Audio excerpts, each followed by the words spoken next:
So I've got like it'll be determined how much time I have, but I'm eating dinner and podcasting and doing everything ready before it's time to bail. Multitasking. I hear you. Yeah, Papa life. Papa life. Whew.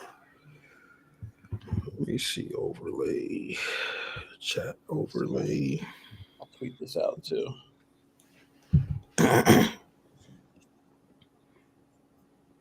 Get this out of here. Did this tweet? Did you tweet a link already, Zon? Oh yeah, I just did. Okay, I see it.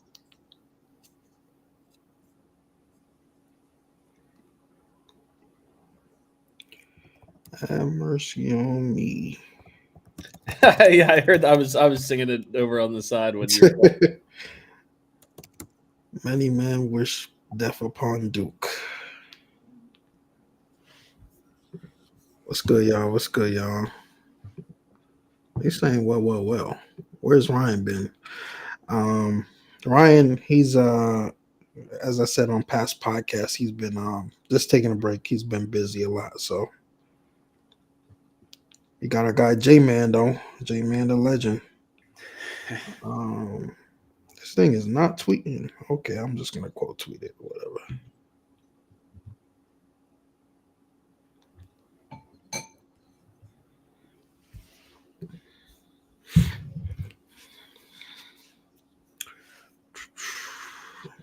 Oh, we do play Illinois next. That's crazy.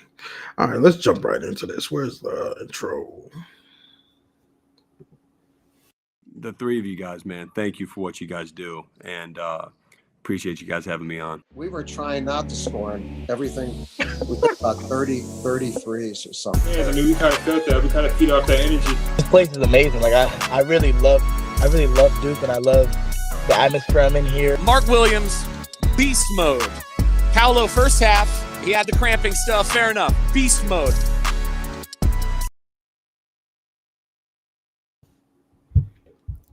Definitely a lot of beast mode tonight. 80-62. Duke comes up with another blowout victory on the road. This is the Crazie Cast, as you know, brought to you by the Field of 68. If you're on YouTube, I can say it now early. If you're watching on YouTube, just give us a like while you're watching right now. Hit that like button. And subscribe if you want to as well to the Field of 68 network. But yeah, we got a lot to talk about tonight. There was a lot of good tonight, a lot of good on the court. Obviously, one very, very, very bad situation that we are all praying for right now with Malik Brown. But I'm joined here by my guy Russ and my guy JMann. Fellas, what's up, man? What are your thoughts, early thoughts on this? I guess bittersweet tonight.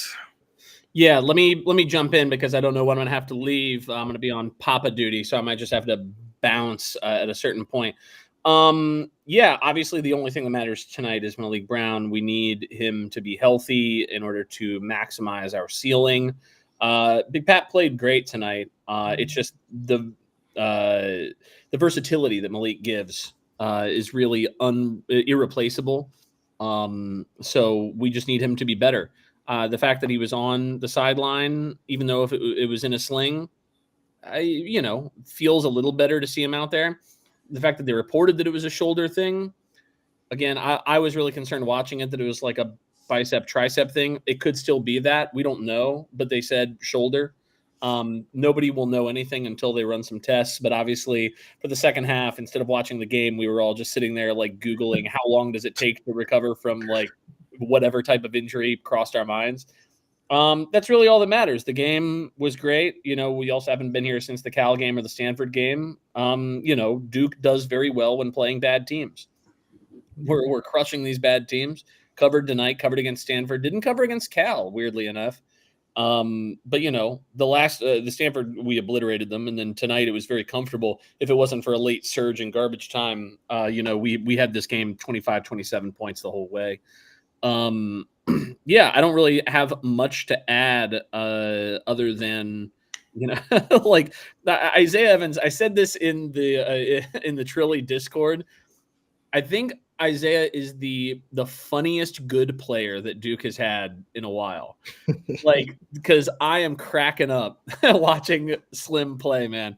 Like, and it's not like, I have a special place in my heart for like the chaos players, the ones who, will make a dope ass play and then like just shoot a 3 over the backboard or something, right? Like there's a little bit of chaos to Slim's game, a little bit, but like, man, it's not like that.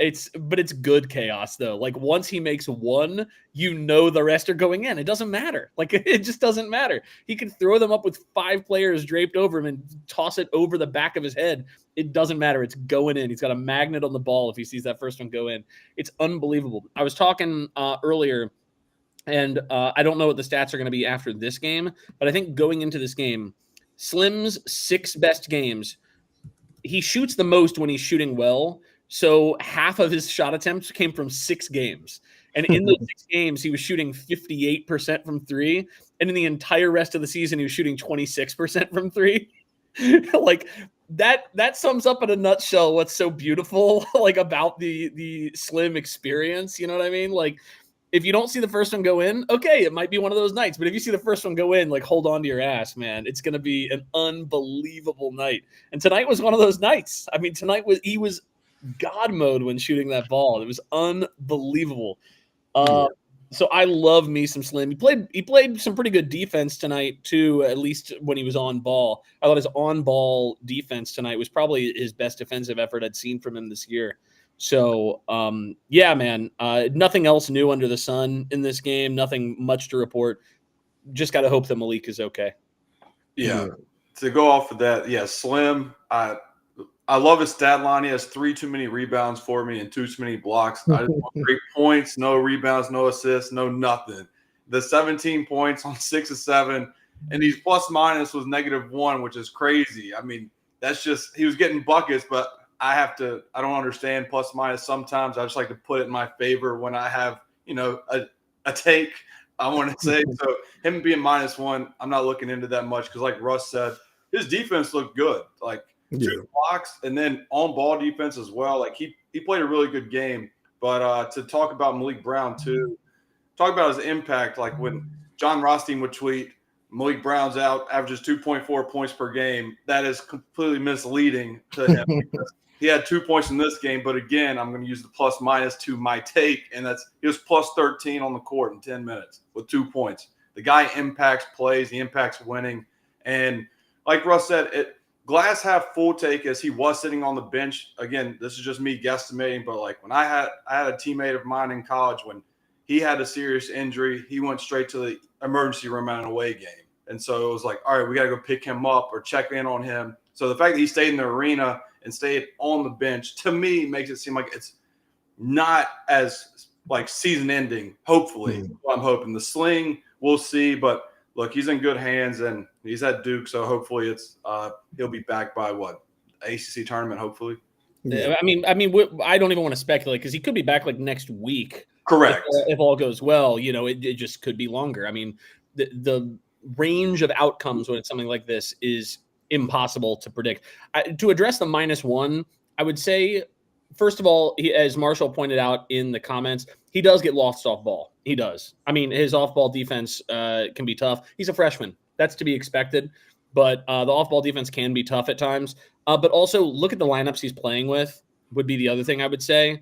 I don't really assign the -1 to like Isaiah's contribution necessarily. I would maybe counter with the other players that are on when he was on would have had a much worse box plus minus if he was not draining those threes. Correct. Right. So, just something to consider. I think plus minus is good over the span of like a season or over the span of, a larger sample size of games, maybe less useful in a 1-game sample. But I do think that maybe the -1 here is less to do with Slim and more to do with the lineups he was in. Yeah. Yeah, and it's probably, I don't know how much he played of that last stretch where they were giving up. He played a decent amount in that. Yeah, that probably contributed to, I guess, the number as well. But yeah, I mean, before we get into the hypotheticals of Malik, because I'm sure Shire shortly will say something. Yeah, Yeah, on this game, thought tonight was a great performance. I mean, the rebounding difference was kind of what we wanted of late. You know, they've struggled to secure boards of late. They dominated boards. Cooper Flagg, 17 and 14. Kon was great. I mean, you got 3 guys who had 17, I'm pretty sure. Yep, 3 guys who had 17. Pat gave good minutes in Malik's return. I mean, Virginia stinks. I mean, at the end of the day, Virginia stinks. Like, there's not much to talk about with UVA at this point. You know, and I think that's They kind of stink. They're worse than Stanford. They stink. They're really bad. Yeah. It's a bad team, you know. And McNeely hit, even when they had that little run to start the game, I literally just watched the game with a blank face because I'm just like, you're not like that. Dude, I think McNeely, I said before the season that I thought UVA would be better. This is when I thought Tony Bennett was going to be the coach. I thought UVA was going to be pretty good because I've always had faith that McNeely's offense would come around. And his offense looks pretty good. I think he's going to look great in somebody else's uniform next year. I think he's going to contribute to a team that is a winning team somewhere that is not UVA next year. Yeah, he got to get up out of there. But, I mean, that's why I was kind of confused why TJ Power took his talents over there. But then that's none of my business. But, yeah, I think, you know, tonight's game was pretty much, you know, what I expected. Duke dominated start to finish. Pretty much great performance from the team all around. I think, what are we looking at? Let me see. Let me check KenPom real quick. Let me just check it. I know we moved up to the second offense. I saw that in the Discord. I don't know. Second offense in on KenPom. Probably still fourth defense would be my guess. Yes. It's going to be real hard for us to get into the top 3 of the defense because the top 3 defenses are just sick, you know. Hey, and our defensive rating went down from what it was before the game because we let Virginia score over a point per possession and they stink. So. And the way the Big East plays against St. John's press, they're not going anywhere with those numbers. And Tennessee, right? Houston, we know what Houston is. We know what Tennessee is, right? Well, I think as long as we stay top 5 defense, that's still going to be really good. That's still going to be exactly what we want. And you know, there's a decent gap between us and Kansas behind us, Texas A&M behind us. So, you know, knock on wood. We'll see what happens in the game on Saturday. Yeah, Shire is now on the podium talking, so we'll get probably a quote about Malik soon. But in the events, I mean, we have to play that game, the hypothetical game.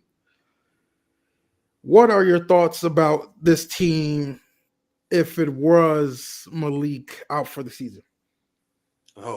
That's like the one area when he went down the first time, I was like, the one area of weakness for Duke is the 5. Like, I know everybody says we have the tallest team in the country, but the one thing is I think we are thin at the 5 just because, you know, Maliq, as is, played 20 minutes a game with Malik Brown and basically without Malik Brown. So it's just, we saw him try and play close to 30 minutes and he threw up all over the cheerleaders. So it's like, we need Malik Brown in there for multiple reasons. So that is like the one area, and Gillis has done a great job, don't get me wrong, as the undersized 5 in those spot minutes when he comes on. But that's the one position where I'm like, you just can't lose a body because we need Malik Brown because he just creates chaos on the defensive end. And then we see what he does on the offensive end with his passing, whether it's a guy slipping to the rim or he's hitting a flare screen for a 3. Like, the guy just is the most intangible dude on the team. Yeah, Duke will have to get more creative defensively if he's not with us for the rest of the year. Pat can give us great minutes. His offense, I mean, we saw tonight. I have such high hopes for what Pat can give us long-term on this team. Defense, he can't guard in space. He's not that guy. So I would expect more zone possessions. I would expect a little bit of that more sprinkled in. That's sort of when we were playing zone, when Malik was out in the first stint, was when Pat was on the floor because – you know, Duke is the longest team in the country. You know, I think playing some zone does make some sense. I mean, I think just from a strategic standpoint, the best zones are the ones that are long. So I think there's some stuff that would work there. But if we don't have him, that just it puts a cap on our versatility. And that would be a real shame given some of the teams we're going to be up against, especially given the number of teams that are 2 big lineup teams that are really good this year. You know, a team like a Florida, a team like Auburn, obviously, a team like Michigan, there's a number of teams that kind of go the two big lineup route, and without Malik being one of those, it kind of caps us a little bit. I think I don't know what it means in terms of our upside in the tournament. That would depend on how Shire schemes the defense, knowing that Malik won't be there. That depends on no easy way out. No easy way out. Answer the question. I don't know. It makes it hard, it makes it harder to win the championship. It makes it harder. Can Duke win a championship without Malik Brown? Sure, but it's harder. The odds are not as strong. Yeah, I agree with you. But could, yes, sure. Yeah, I in that case too. Like, we've seen the guard play of Duke just be pretty much damn near elite. Like, if Proctor has been hot for like 6 straight games, he had an off night, quiet night, 3 of 7 points. But then here comes Knueppel with 17, and Knueppel was kind of quiet 5 or 6 games, so Proctor took the lead. And Sion James, I swear to God, every time I look at a halftime box score, he has 3 assists and 3 rebounds with like 5 or 6 points in 10 minutes. And then he just continues to be a very underrated piece for this Duke defense and offense. And yeah, I think these guards with Cooper Flagg obviously can, lift up the burden if Malik Brown's out. But ideally, Duke has Malik Brown for that run. Yeah. Sion is so good that people are talking about him on podcasts across this country, even though nobody knows how to pronounce his first name, apparently. Dude, it's insane. Some of my favorite podcasts out there still call him Sion James, man. How is that possible? He plays so many minutes a game. I don't get it. Like, guys, if you're still doing this, I'm not even saying names, but if you are still, because some of them are people I really, really like. If you're still doing this, Sion, man. Sion. Someone did say Sean. Someone said Sean. Sean James. I've heard Maliq. I've heard a lot of that. People butcher his name too. But in particular, I feel like they say Sion on the broadcasts. Yeah. So much. I don't know. It's baffling to me, but that's neither here nor there. If you're covering a ton of teams, I get it. You might forget how to pronounce a name or two. That one's not that hard, I don't think. I don't know. So we got a small update. Well, not even an update. We got a very Duke update. Shout out Connor O'Neill with the news. John Shire post game said, "I don't know much. I'll have to meet with our medical team to get an update. I know his status. He couldn't go back in. I don't know what it looks like yet." Does that worry you? I mean, they wouldn't tell us anyway. There's a gamesmanship there. But I mean, I'm worried in the sense that a guy went down with a basically non-contact injury. I know he hit the ball, but it didn't feel great. It wasn't like the sort of thing where you watch it and you go, maybe he's all right. It was the sort of thing where you're like, I don't know. So in that sense, I don't love not knowing, but I get why they're not going to be forthright with the information. Yeah. Shout out to Connor, the Big J of the Big J Little J show. So he always comes through for me. We'll talk about it, but Zion, it's always close to the vest when it comes with Duke and news. So it'll be speculation until the word somehow gets beaten by Pete Thamel breaks the news. Yeah, somehow. Apparently, FanDuel, I guess, shout out Monty, he said FanDuel odds have dropped for this championship. Maybe they have a source before actually John Shire himself. They always take it precautious, like when Broom went down and they didn't know, their odds went way down. Way down. And then he came back and obviously they shot right back up, but Vegas will always play it safe. Yeah. Well, we'll see. It's gonna be a game. It's gonna be the game. I don't know if Money Mall is full of it or not, but in the comments, Money Mall said apparently he just said Malik dislocated his shoulder and getting an MRI. Okay. I don't know if that's official or not, but it's in the comments. We'll find out. Keep talking. Let me do some research real quick. Yeah. I want to talk about who did I want to talk about? I mean, it's going to be really tough, the big man rotation without him in there. He's just such a special player, Malik. Yeah. I really wanted to see Cooper get the 2020. That would have been so sick if it would have happened. That would have been sick. It would have been so good. He would have joined some very esteemed ranks. He was on pace. But we were, unfortunately, when you play teams that suck, it's just harder for you to play enough minutes. I mean, how many minutes did he play? He played 30. I mean, if he plays 35, he could get there. Yeah. I mean, look, he almost had the player of the year, too. That was a hell of a block at the rim. But when he stole it and he went up, I was like, oh, boy. That's what I love about Flagg, though. He will go after anybody around the rim. And that was a great block. But Corey Alexander tried to make it more than it was to build the momentum in the arena that, UVA was going to spark a 10-0 run after that. And oh, my goodness. Foot on the neck. Yeah, it was pretty funny that he was like, momentum is swinging back. I was like, it's an 18-point game. But, it was so early in the game. They got to do something. You know what I mean? Like it's their job to try to keep people watching. It's unbelievable. Yeah. So, yeah, we didn't – I guess there's one person that tweeted it, but I guess apparently according to Mike Barber, I don't know who that is, freelance sports writer in Virginia, 12,000 followers, so I'm going to believe him. Syracuse transfer Malik Brown suffered dislocated shoulder tonight and is going for imaging tonight.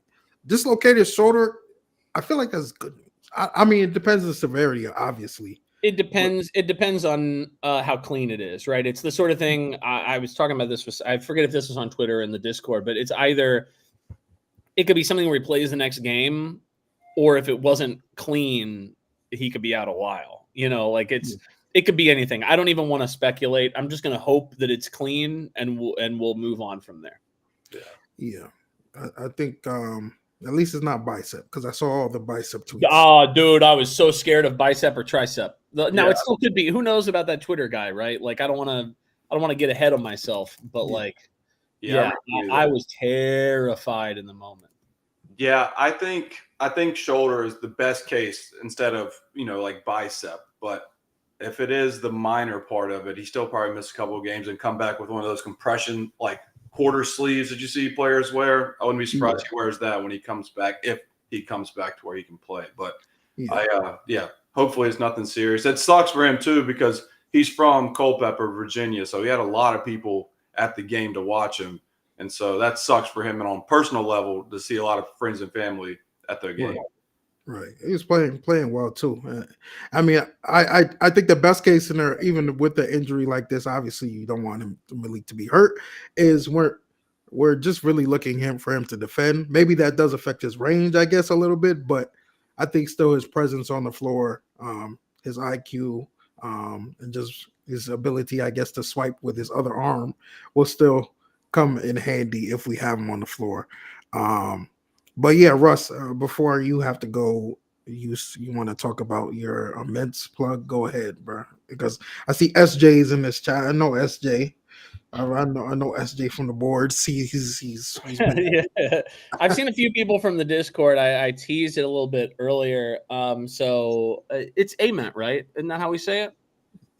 Nate immense. I say immense. I thought it was JMann. I thought I saw an interview where he said that. Maybe. I mean, I could be tripping. Look at me doing the same thing I criticized people for earlier. I'm gonna stick with JMann because I thought that was what he said in a interview I saw with him. But look, Nate. Either way, I spoke with a guy, and look, anything can change. This is the whole thing, right? I had a whole bunch of people being like, "Give me good news, give me good news." It's like, dude, if there was good news, it could change. Or if there's bad news, it can change. Y'all see Russ is covering his tracks now. Okay. Well, I am covering my tracks, but also, especially with this, I mean, like, I think a lot of people have floated out there. I don't think I'm the first one to say this. That like he's shopping NIL, man. Like I feel like it is a bidding war situation. I feel like it's that sort of deal. I heard from somebody recently that is privy to conversations that the family has had.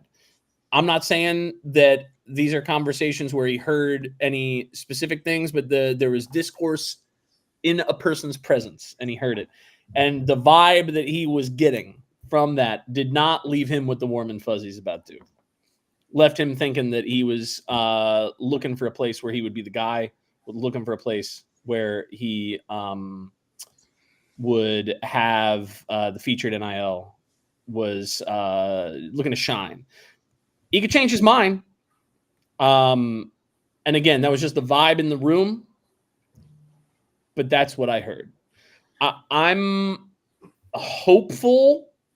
I always remain like cautiously optimistic, right? Because I think he's a special talent. But I also think that Duke, SJ knows I said this earlier.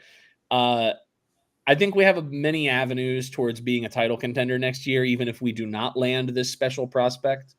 I'm not worried. I think it would be great to add him. I hope that we figure it out. But also, if he wants something different than what Duke wants to offer, then that's that, right?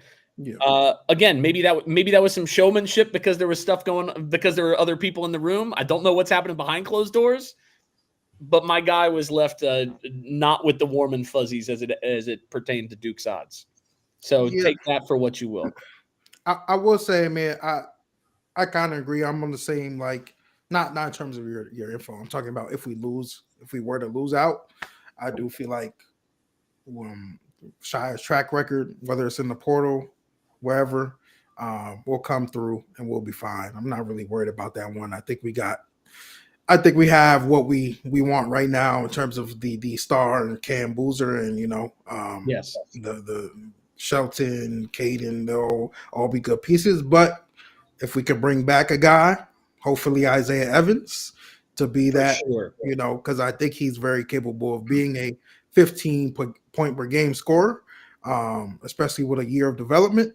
Yeah, that would be a great portal.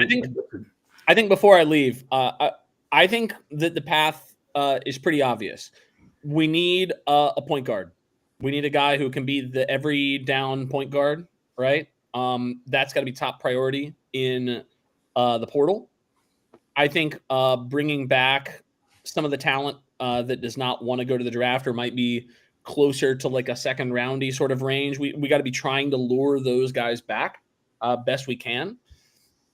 We're going to let a guy or two go, I'm sure. I don't know who. I mean, I'm sure people will speculate, but people will leave. That's just going to be the nature of the thing. Year 2 Isaiah would be sick. Everybody on this show knows I'm a huge Pat guy. I really want him back. I think Malik and Pat back together really shores up the big man position, gives us versatility there. And obviously with Cam, with some of the other bodies that we'll have, great versatility.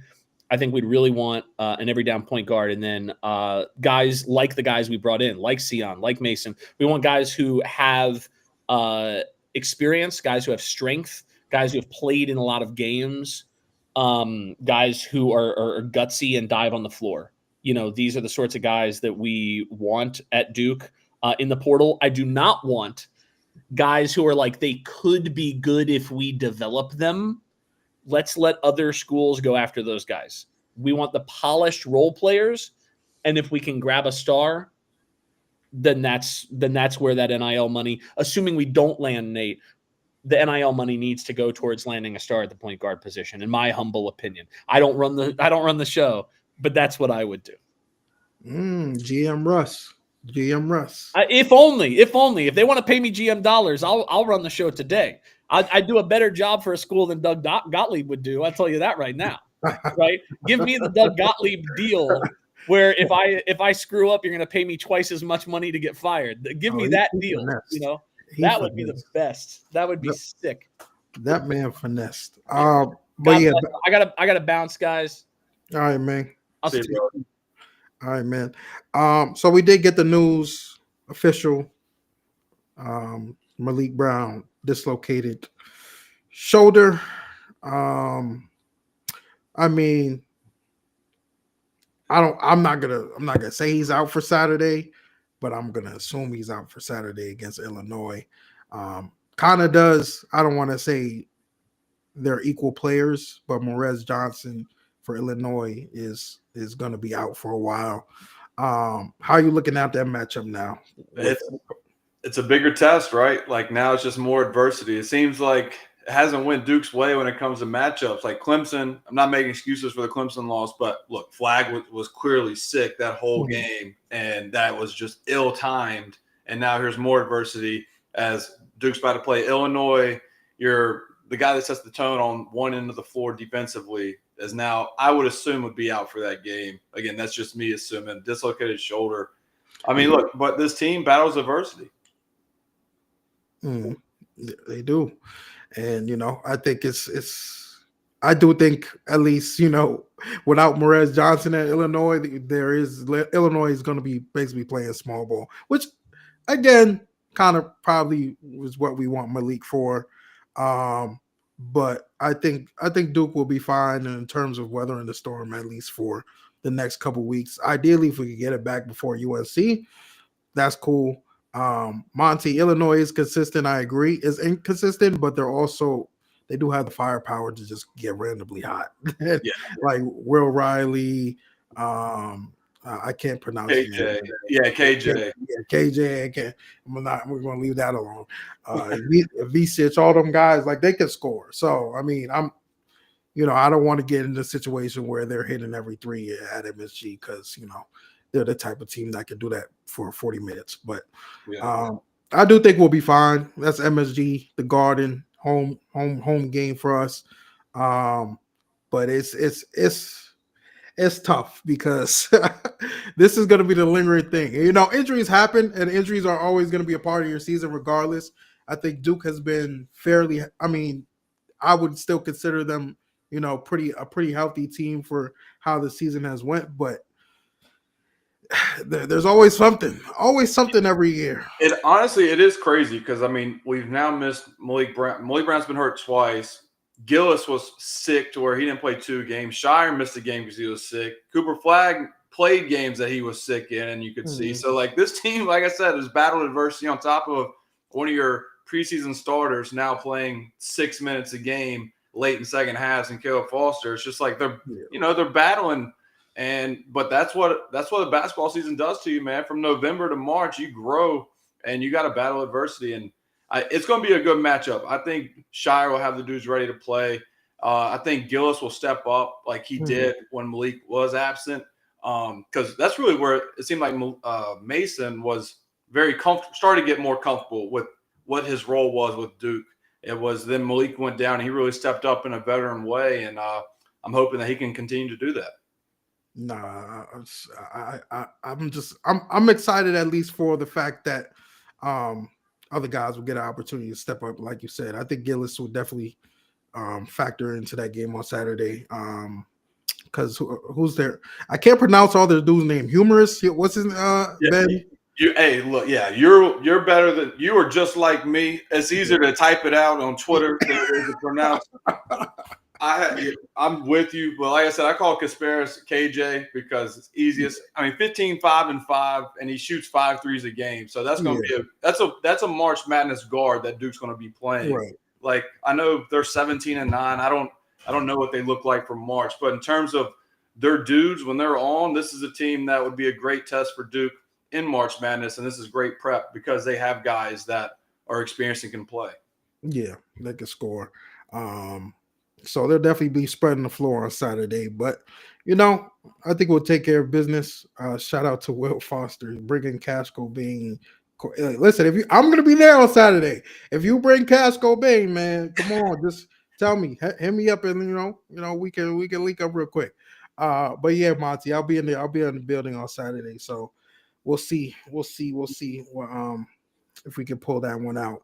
But moving forward, the season is winding down. There is, I don't know, what are we looking at? 5 more games left in the ACC? I'm about to look at it right now. I think you're about right. Where can I find this? I was on a different app. It might be even 4. It's 4 more. Yeah, 4 more in the ACC. 4 more. Dang, that's crazy. This season is going fast. Yeah, it feels like yesterday I was on here talking about the Arizona game, and it was like everybody relaxed. Yeah, got Miami, Florida State, Wake, and then at UNC.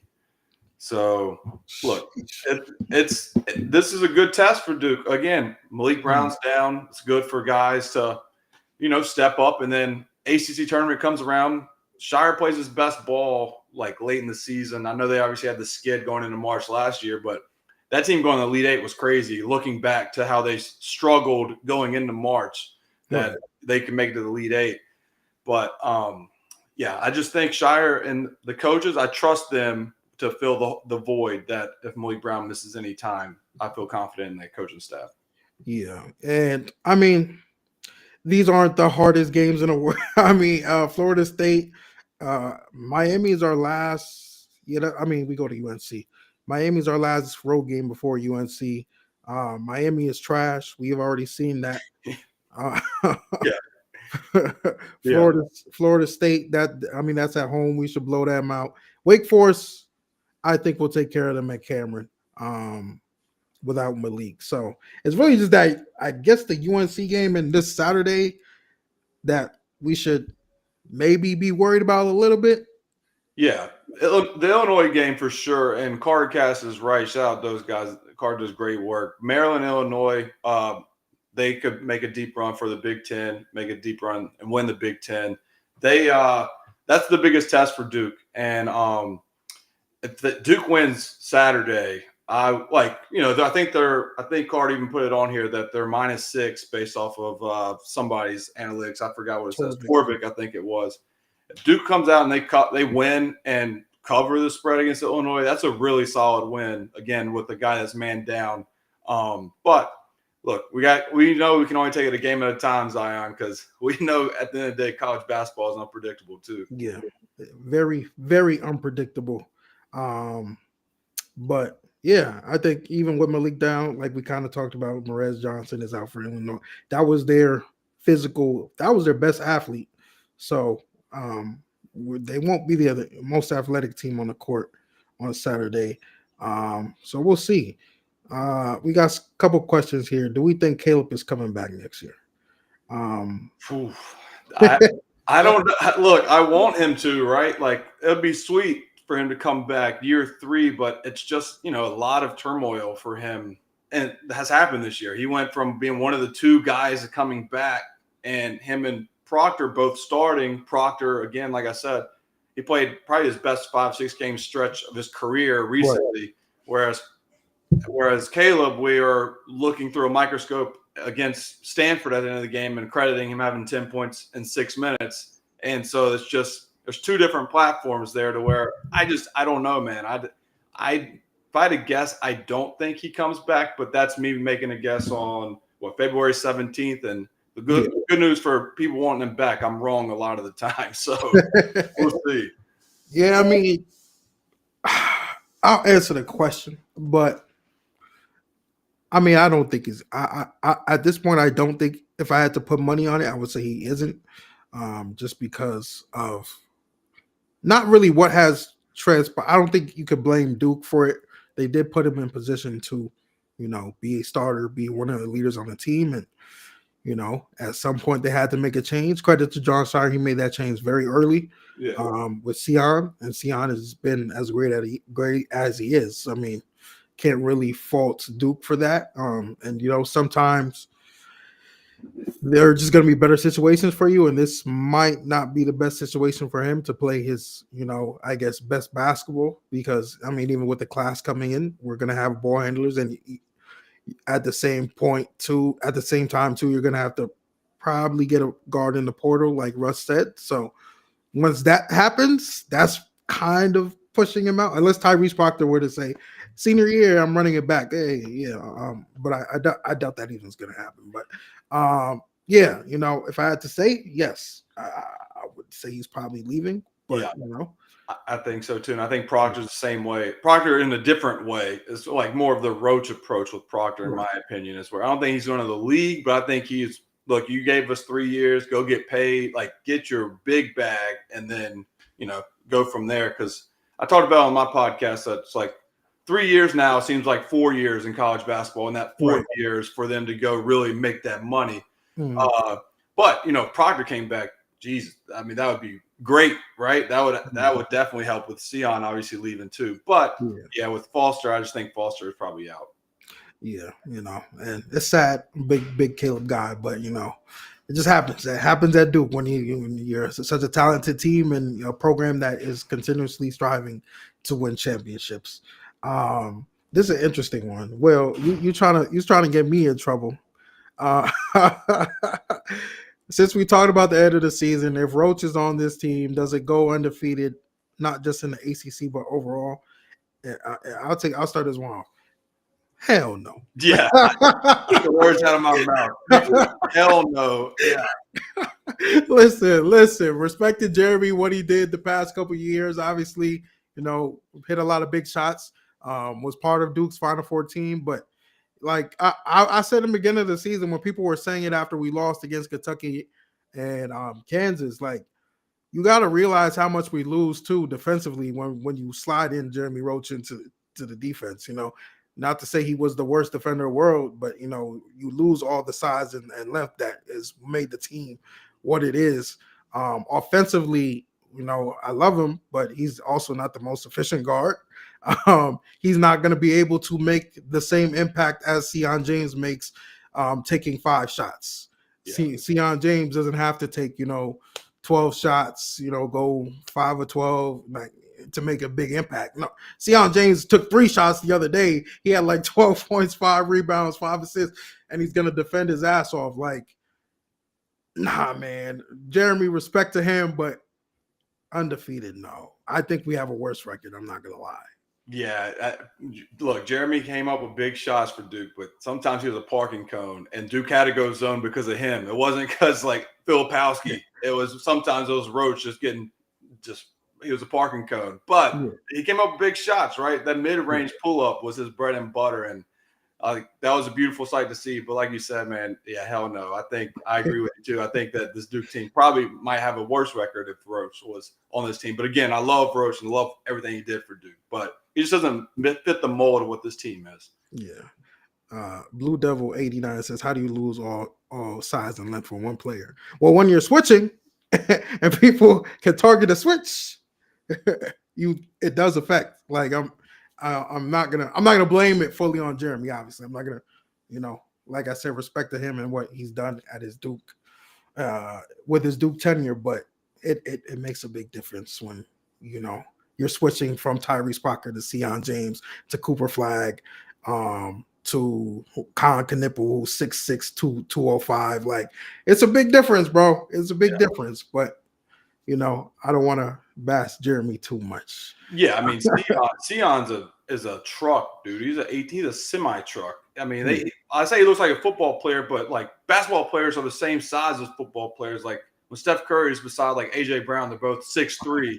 So it's kind of crazy that Sion looks like Hercules. Right. So when you got that dude playing defense, he can switch 1 through 5 if need be, and then him downhill in transition, you try and get in front of that, you're going to the locker room because he's going to run you over. Right. One thing I did want to touch on before we get out of here, ACC awards. Since we're coming down to a stretch here, I want to get your thoughts on it. Okay. ACC Player of the Year, I think we already know. ACC Defensive Player of the Year, ACC Coach of the Year, and for your first team all ACC. Oh God, Defense Player of the Year, I was beating the drum for Malik Brown until he got hurt the first time. Then I tried to beat it again. Then he got hurt the second time. So Cooper Flagg, Defense Player of the Year. Coach of the Year, I think it's going to go to Pat Kelsey, and that's fine. That's fine. I will live with that. But I don't live for the disrespect about Shire because they just like, hey, he's at Duke. It's easy to run a program at Duke. All right, well, do that to Villanova and Kyle Neptune when they were the hottest team in college basketball after Jay Wright stepped down, and now they are a shadow of themselves. But they got to average 25 points a game. It's not easy to do what he did, and he deserves the respect of putting together almost a perfect roster, and on top of being this dominant in the ACC. But I think Coach of the Year is Kelsey, and then honestly, I could not tell you for my first team all ACC because, I mean, it would be like Duke, basically, because the ACC has been so down. Besides, what's the dude for Clemson who's like the Hunter? Yes. I like Chase Hunter is up there, but like obviously Flagg, Cooper or Chase Hunter. And then, I try to speak. If Proctor was going to give me 20 plus again tonight, I was going to say Tyrese Proctor's first team All ACC. You've been beating that drum that Tyrese Proctor first team. 6 games that looked great, and then tonight he gave me 7. So I'm like, well, shit, never mind. But you know what? Second team maybe. But look, I don't know who would be your All ACC. So obviously Flagg, Maxime, those are the locks. It gets tough after that. I might put Chucky Hepburn, I guess. Of course, yeah, Chucky Hepburn, yeah, absolutely. Yeah, because Louisville's good, and I guess Chase Hunter has to make it because Clemson needs a representative if they're going to be second. The last one is tricky because I can see it being Hunter Salas. That's what I was going to say. But RJ Davis still has numbers though. Well, he shoots damn 20 shots a game. I mean, he's putting up. That's like, for a side tangent, when people were trying to say Janai Broom over Cooper Flagg, yeah, when he has 18 and 8 and he's 7 of 18 and all his bag is a 1-3 at point at the top of the key and the rest are around the rim. He's 7 of 18 for 18 points and 8 rebounds. Yeah, he's going to put up numbers. Flagg's doing it differently. But that's what RJ Davis is going to have 21 on 7 of 21. And you're like, well, he had 21 tonight.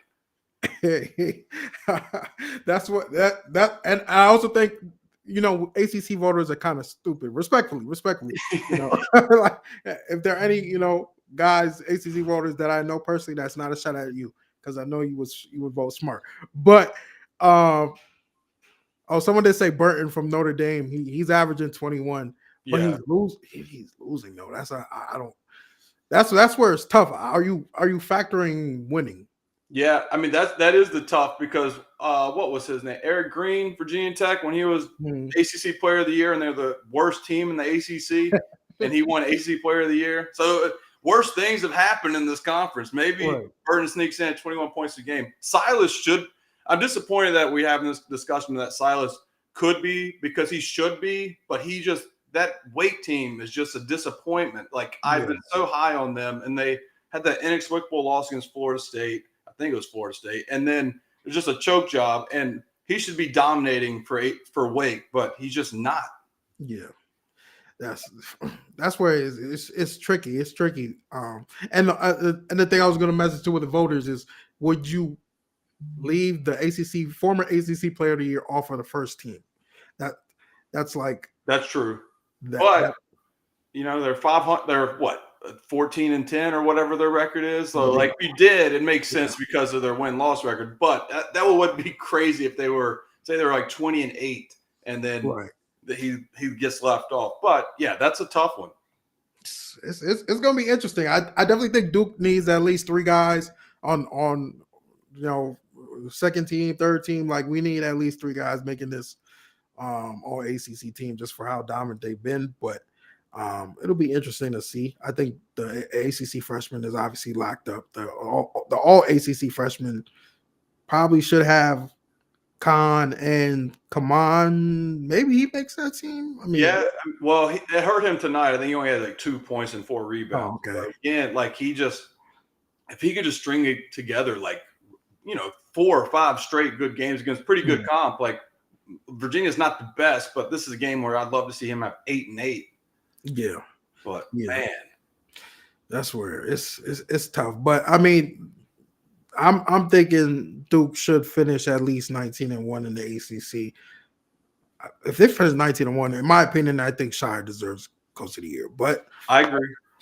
Kelsey, they love narratives in the ACC. It's all about narratives. Don't even matter. Duke has voters fatigue with coaching just for being Duke. So I get it. They'll probably give it to Kelsey. Yeah, and to go on that point, like the point I was making earlier about it, to give him respect, but they always say, well, Kelsey started with nothing. I'm like, yeah, that's the whole point. He had the worst team in the ACC. Of course he didn't want any of those dudes back. He had a blank slate for him to pick his team. Right. Shire lost everybody except for 2 players that returned, and one of those guys have lived up to the expectations, and the other is the 10th guy off the bench. So that right there to me is Coach of the Year right there. That if they go 19-1 with a completely new roster, And they're like, well, you had Cooper Flagg. Yeah, that's called recruiting because that's a head coach's job is to recruit the best players. Yeah. Russ says Chef might be 5th, to be honest. Oh, Ian Shefflin? Maybe. Yeah. Clemson will get one. They'll get one just because of their season they're having. Will got another hot take for us before we get out of here. So we all agree Coop's freshman season is better than Zion Williamson's. You could take that one. You want me to take it? All right. So, this is a fun conversation. It's a fun debate because I'm open to both sides. I think it's the most polished. He's way more polished than Zion. But then you turn on the Zion tape and the force of nature that dude played with. Like when he would punch a rim, like what Flagg did against Pitt was incredible, putting that dude through the rim. But when Zion was doing that I thought the goal was going to break every time in Cameron. And the lob that he was catching where his head was beside the square and his full hands were extended where it was at the top of the glass. Like, in dominant standpoint, I still lean Zion because he was so forceful. But polished, it's Cooper because he just does like I've done on my film breakdowns. Duke goes ISO 8 times a game. He's either going to score off that one-on-one or they're going to trap. He's going to throw a skip pass for a 3. And that's where he is better than Zion at that level of the game. Yeah. I can't give it to him yet. I can't. He's getting there. He's getting there. I think a lot of it too will probably depend on his postseason performance as well. But Zion, man, I was watching the Virginia game today just because I wasn't working, so I was bored. But that man, 70% from the field, man. Like you just throw him the ball, it's a bucket. It's a bucket. Like defensively too, he was a monster. Like I know people will probably forget because of what he is now in the NBA, but Zion was switching on to point guards and clamping them. Yeah, one-on-one. And his passes in transition were stupid. I mean, look, he arguably had the best game against UNC for a freshman ever. For Duke. It probably actually was because that was the AC tournament and that was a loaded I watched that game the other day. It's NBA talent versus NBA talent. Obviously, UNC's pros are at a different level than the Dukes, but you had Kobe White and you had Nas Little and all these dudes for UNC and Cam Johnson, and Zion has 31. And that's where it's like, look, Zion was crazy with the rock. And I just don't know where I'm at with you, to be honest. It's tough because even like this first game back in that ACC tournament, what it was like 14 or 14, 13 or 14 or 14, 14, something like, this man was ridiculous. I can't give it a Cooper yet, but I will if his postseason is better because I mean Zion did have a good postseason, but his team let him down. So that ultimately what defines your legacy. Russ, you joined back. You what's good, brother? Yeah, baby's down. I thought I'd hop back on. I heard some of the conversation happening. I wanted to jump in. Yeah, go ahead.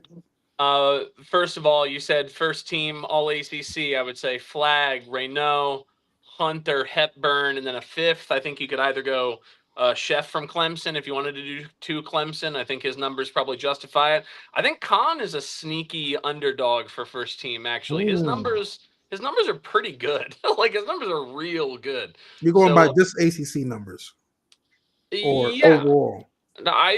Both. I mean, I think his numbers are better than people think. I think people just notice when he does like a 6-point game that everyone's like, oh, he's trash or whatever. But like, look at his numbers across the season. I think he's only had single-digit scoring like 3 times, like all season, something like this. It's 4, something like this. It's crazy.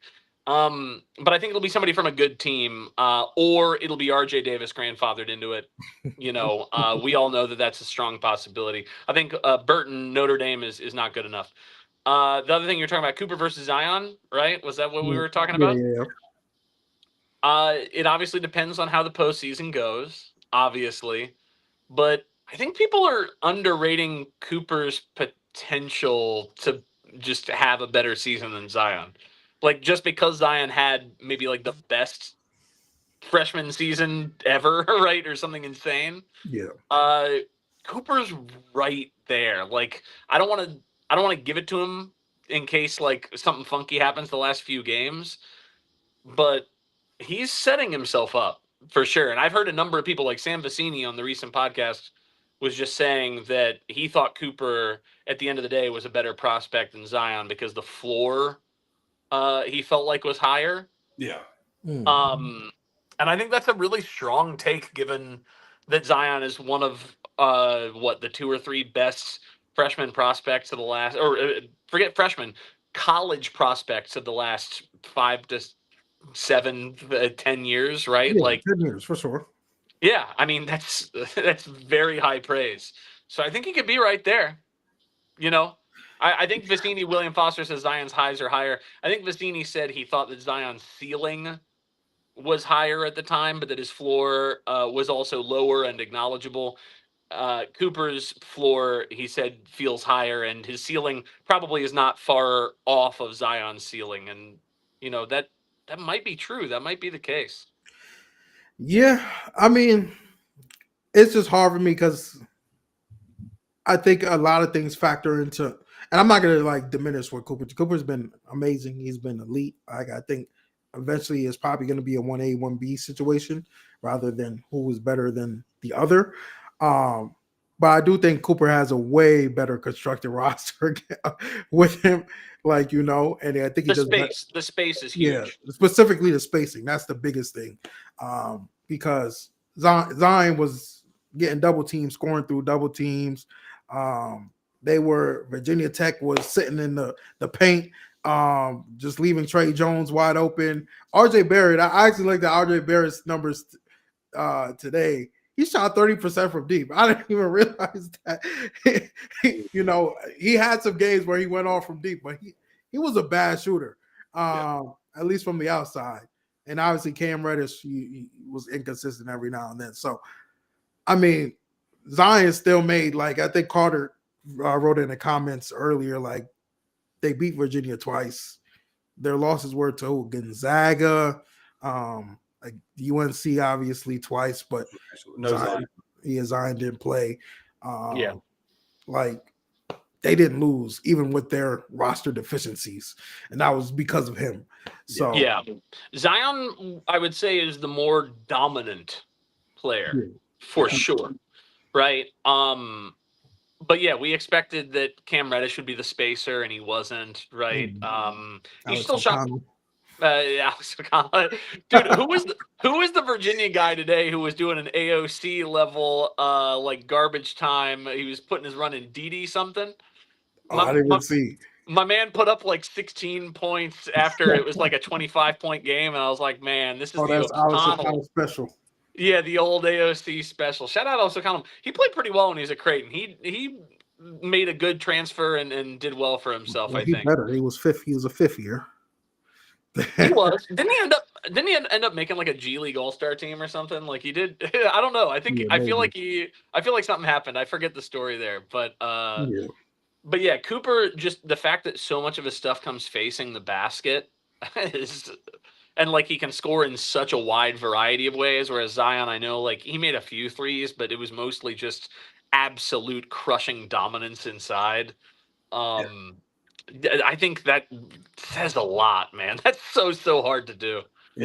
It's hard to do, and also like the ACC was obviously way superior then than it is now, to where it's like, well, it'd be cool to see Cooper Flagg play against those Florida State teams, that UNC team, to see. But in terms of numbers, Cooper obviously has done a hell of a job. But Zion, man, he was just so dominant. And looking back, like you said, RJ shot 30% from three. That team just could not shoot well consistently, and that was ultimately, obviously, their downfall. Was like when you had to put AOC out there to get threes, and that was just not really the type you wanted to do. And I wish Reddish was, better, but he was streaky. But they'll always have that Louisville comeback too, which was like they had stretches. I mean, the clip I posted today, they did not miss threes that game, but it just wasn't the best constructed roster. But one guy in here someone said something about Marvin Bagley. People forget about Marvin Bagley. Oh, someone said, is Coop better than Marvin Bagley? Yes, yes, I think he's past Marvin Bagley a long time ago. I think Bagley was dope. One of my favorite players. I think obviously people forgot about him immediately because the next year was Zion Williamson. Correct. Yeah, he went from dominant to one of the most underrated one and dones at Duke. And that's no disrespect to him. It's just Zion followed him, and then you get Ben Caro a couple years later, and then it's like, oh, you remember Marvin Bagley? Yeah. I feel like it's worth noting that Bagley didn't play defense. I know you're about to say he was a one side of the ball player. He was a one side of the ball player. Correct. Like we had to play. We were an all zone team the back half of that season. Like when we made that switch, we basically played nothing but zone. Right? Like, and you knew it, and you know it. That for Duke, that's a big trigger to pull. You know what I mean? Like that's ridiculous, but that's what we had to do that year. And I do think that Marvin played a role in that. But offensively, Marvin was unbelievable. He was incredible. Yeah, he was the quickest second jumper I've ever seen, and then Zion took it away from him the following year because I was like, I've never seen a dude miss a layup and then dunk it immediately after, and then Zion did it right after he did. Yeah, Marvin did have that thing where because his arms were like pretty long, because he looked long, when he did the second jump, like Zion obviously got a lot of elevation, but Zion just looked like a freak. You know what I mean? Like, like it was just crazy watching him play. Marvin, when he would jump up, you could tell how high he was because he had like the ranginess in terms of his body. You know what I mean? So like when Zion, they'd have to freeze frame it, and you'd be like, how can a guy like that have his eyeballs like above the rim? But when Marvin was jumping, you could tell how high he was. Like you could, and on a second leap, like it was crazy. If you told me that Marvin's pure vertical second jump was as high as Zion's, I mean, I don't know that I'd be like stunned. The second leap was incredible from him. I think you're right to call that out.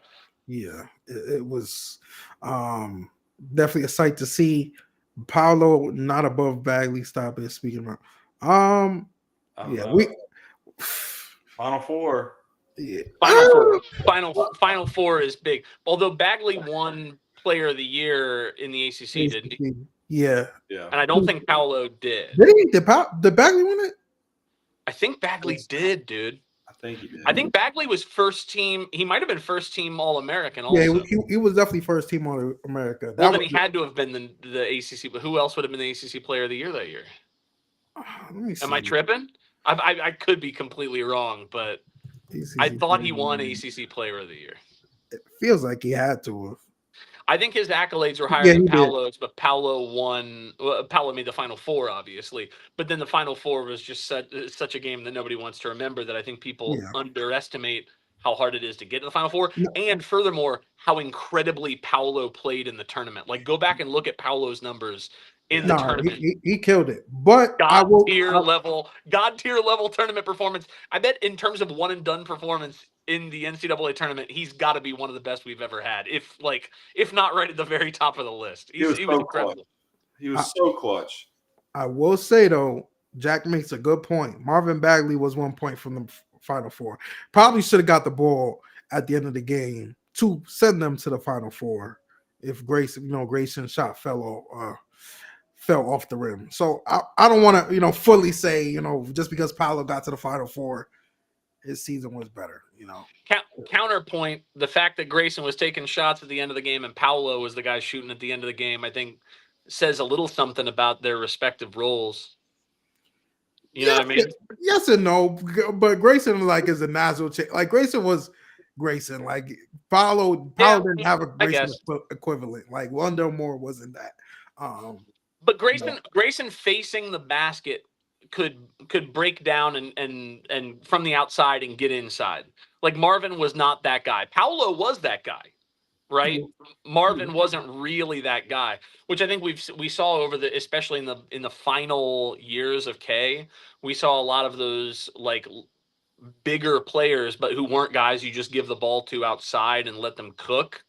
They wouldn't get the ball at the end, but Paolo was one of those guys. I mean, I feel like that is not merely a seniority thing and is also just how K tended to run his offense at the end of the day. Jack did say RJ shot the ball over Zion. Russ, come on. Because RJ was the guy who you'd give the ball to outside, and Zion wasn't really that guy. No, I'm not rocking with that one. Zion No, Williams I'm not saying, dude. I'm not saying it was right. I'm not saying it was the right call, but I'm saying that that's what we chose to do routinely. Like that is true. Yeah. I will say though, the one time that Zion did take it was the game winner against UNC in the ACC tournament. Yeah, ISO, and he just—I mean, granted, he threw it up off the backboard and then tipped it in because that's the most Duke game winning play you could have is an ISO for your best guy. Just throw it at the rim and just do a quick putback, and that's what happened. But won the game. Hey, what a game! You would have thought. You would have thought that went well enough that would have been the go-to play throughout the season, but the tournament. It was not the case. No. Oh man, but we that does remind me we will have to do that podcast at the end of the year, ranking all the top one and dones because that is a fun discussion. And JMann, if you want to hop on that one, you're free. But yeah, I promised that to people in the middle of the season. But yeah, just let me know. I'll hop on. I gotta do some research so I don't start talking. But I'm my research done because it's a great conversation. It's a great topic for sure. No, for sure. But yeah, again, if you're watching on YouTube, hit that like button. Saturday, we'll see. I'll be there. So Russ, if you're gonna be available, if JMann, if you're gonna be available, so Russ, you probably gonna have to start it because I'll be in the building. What time's the game? 8. Yeah, 8 on a Saturday is crazy. They should have 8 p.m. Yeah, that is crazy. I mean, I might be able to start it. Actually, I was gonna say I can't, but that might be late enough that I could actually. Yeah, 8 p.m. Saturday night. Definitely surprising. That's kind of crazy. On Fox though, we got a break. Get a break from ESPN. Don't have to hear about Mama Flagg anymore. She's the best Cooper in the family. I've only heard that 15 times this season. I know JMann is happy to get off this network. Oh man, I know what's gonna happen. I'm gonna run into him. I'm like, God damn it! This is what I get. I'm very careful with tweeting about him because he does follow me, so I'm just like, nah. Oh God! He look, for the record, he means well. He's a very nice guy, but the amount of people that he knows that are his guys and girls, at that matter, Miss Knueppel and Miss Flagg, I hear it all the time. Hey! Shout out to Kelly Flagg, man, for replying to Zion's tweet. Oh my goodness! Zion tweeted that Kevin Hart's there to see Cooper Flagg, and Miss Flagg replied, he was there to see the team. And I was like, that's some good parenting right there, dude. That's great parenting. That's parenting. That's why I didn't even want to respond. I did not even want to respond to that because I'm just like, what can I say? It's a lie. It's a lie. You should have replied back. It's not a lie. It's not a lie. Kevin Hart is not coming to watch Duke, man. He's going to watch Cooper Flagg. Like Jay-Z and Barack Obama did not come to watch the entire Duke team. They can't watch Zion Williamson. Maybe RJ Barrett, but they can't watch Zion Williamson, man. What year did 2 Chainz come? What who did 2 Chainz come to see? Who was there that year? Dude, I think it's good, dude. But there's going to be 3 top 10 picks on this team. You can make the argument he's there to see the collective. He's an NBA fan. Like Kon Knueppel. He could be there to see Kon. It's like if you can see all of them at once, then go see all of them at once. That man does not know who Kon Knueppel is, man. Zion's wrong. Mama Flagg's right. Kevin Hart does not know who Kon Knueppel is. But now he does. You should have replied back. Well, actually, he's there to watch your son. just double down on Twitter. No, I was like, man, let me not, because then people started trying to cook me. Like, oh yeah, cook him. I saw one dude that said cook him. I was like, oh man, don't even get me started, man. I wanted her to cook you, dude. I'm all in favor of moms cooking Zion. # moms cooking Zion. I'm all in favor of moms cooking Zion, dude. Listen, if you got to the end of this podcast, # moms cooking Zion. tweet it at us. I'm in, man. I'm gonna save that. Oh man, but we appreciate y'all for tuning in. Hopefully we'll be back Saturday after a win. We do not have that many games left in the regular season. So enjoy this while it's here. Because when March comes, oh man, the pressure's on. But we appreciate y'all for tuning in.